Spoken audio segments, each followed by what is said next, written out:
K-Rain RPS Select. Never remove a nozzle again. Because the K-Rain RPS Select rotor has 4 built-in selectable nozzles, it is the quickest nozzle change of any rotor.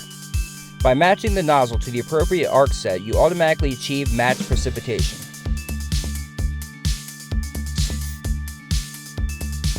Using the K key or slotted screwdriver, turn the nozzle to the 1 position.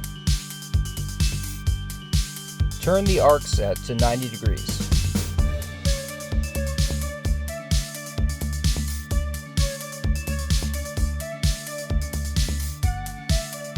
Here's how to set for other rotations. For 180 degrees, use nozzle number 2.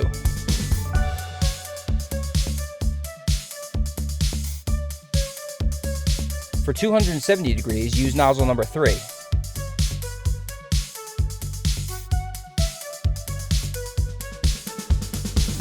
And for 360 degrees, use nozzle number 4. K-Rain RPS Select. Never remove a nozzle again.